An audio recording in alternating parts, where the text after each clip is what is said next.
I got a 2000 Rm125. We're gonna do a full rebuild, top and bottom. You're gonna pull the motor out. You got a lower bolt there. Then you got the swing arm bolt there. And then you got another upper bolt right there.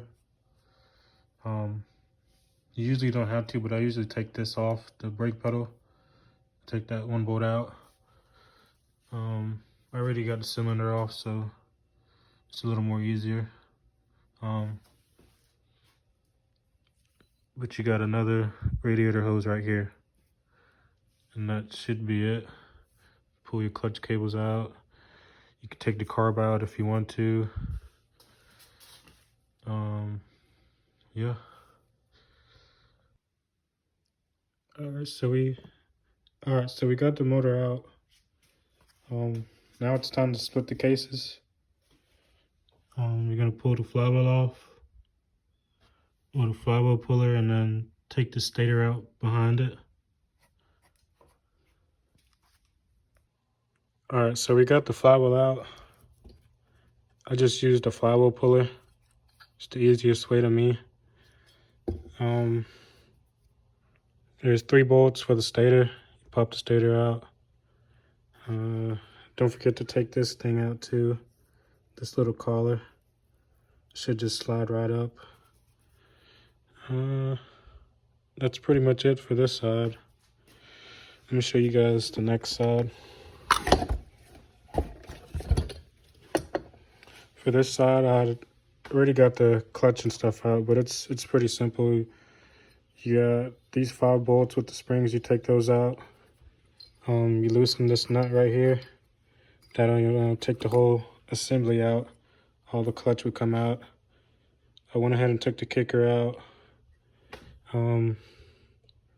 Break this bolt loose too. It's for the crank. I already got mine loose. But yeah, once you take the clutch out.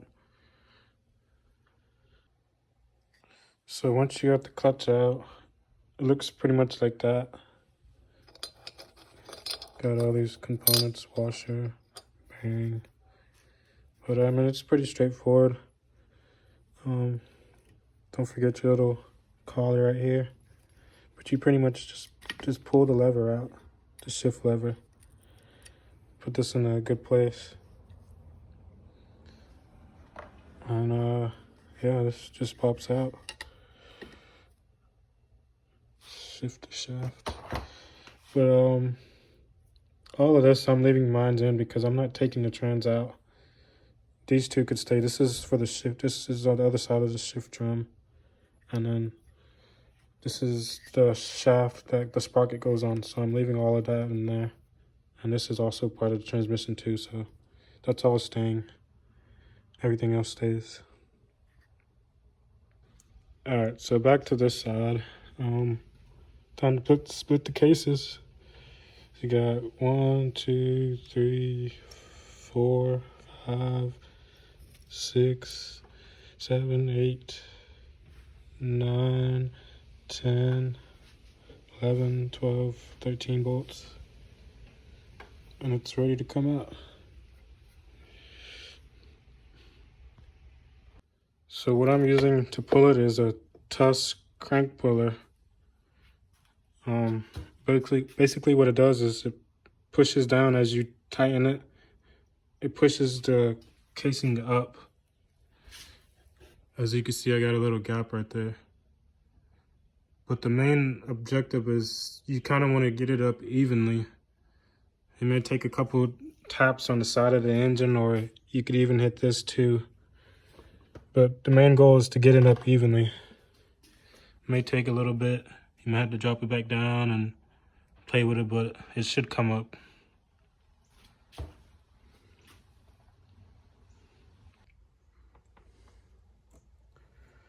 As you see, guys, the case is finally up. This tool works pretty handy. Crank's still gonna be in there, but you could give it a couple of taps to this side and it should pop out. You know,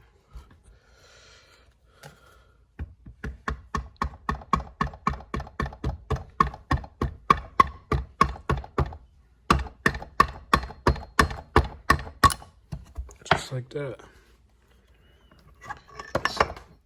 And there she is. Now my crank's pretty bad. It's too much play. So I'm gonna send it off to get rebuilt. Yeah, I'll be back with another video when I reassemble everything. It'll be a detailed video. Should be a nice restoration.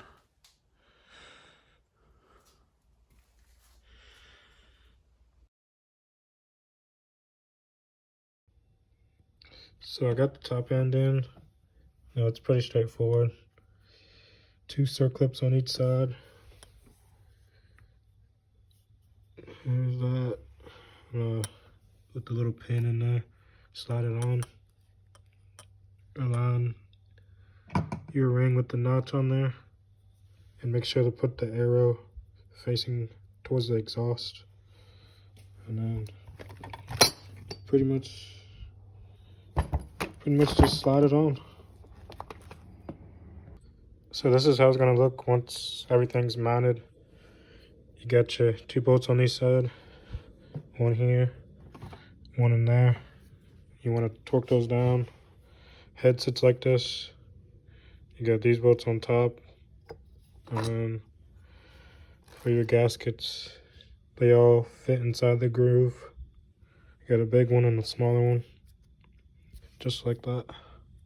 And then make sure your arrow is pointed toward the exhaust. So now for the flywheel side, you want to make sure you have your key fitted evenly inside the groove on the crank.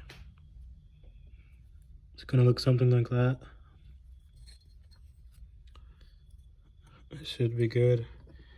And then you want to take your stator, fit it inside this groove right here.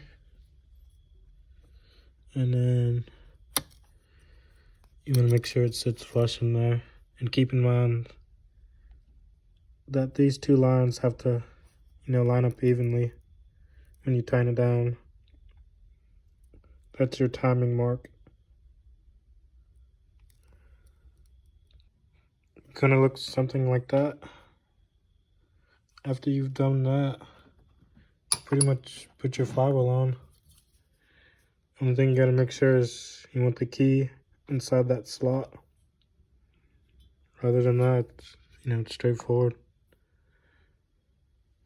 I might not be able to do it here, but it's gonna look something like that. Make sure the key's inside of that slot and it goes down. Yep. And then your nut. And then that's it for this side. Put your cover on and good to go. So for this side, there's no really particular order to put everything on. You can put it on as you want, but I'm just gonna run through everything on this model and show you how it goes. So you got a washer in there, you got the spring for the kicker, and then you got your kicker shaft. If you see that dot, has to be aligned with the one in here. But you can see that small one right there, has to be aligned with this. And then you got your bigger spring that goes on the hole on that shaft with the collar. That goes all right there. And then you got this one gear with a washer and a circlip. And then you got the shift shaft with this collar. I didn't cover this thing right here, so you got your shift shaft, and then you have a circlip with a washer, and then I'm not covering the stuff in there. It's pretty straightforward.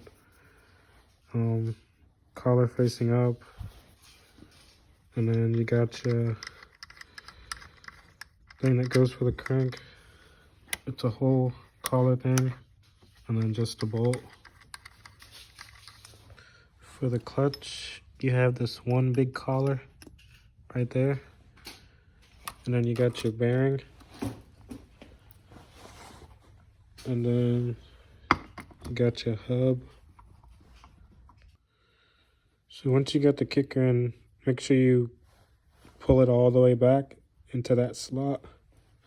And then for the clutch, you have the one big collar with this bearing. And then you got the hub that sits on. You want to make sure it drops down just like that.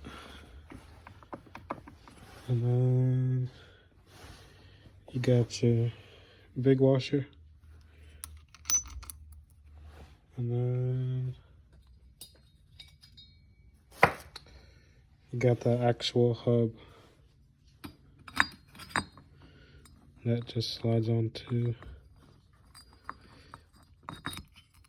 like that. And then you got your washer.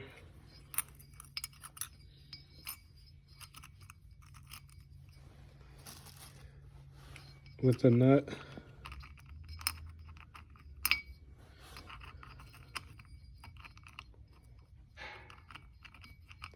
Well, yeah, the nut goes there. But, and then for the plates, you want it like this. You want the padding first, and then the steel plate, and then all the way to the top, pretty much. For the power valve, it's kind of tricky, but it's pretty straightforward. I had already put it in. You could see here kind of how it goes in. The rods, the ends, the long side goes on this side, and then the short side goes on that. And then this washer faces down,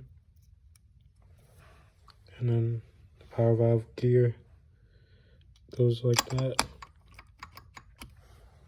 And then water pump gear faces down,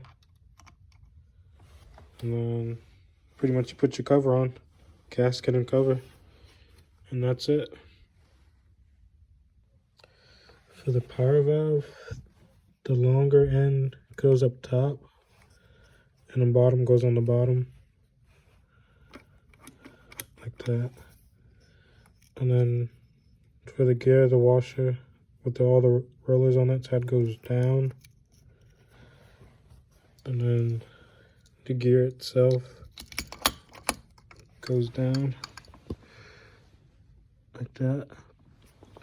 And then for the water pump, make sure you get it. Use a flat side, make sure you get it in that groove. Let's see. Like that. And it should be sitting like that. And that should be it for this side. Just your gasket and then the cover.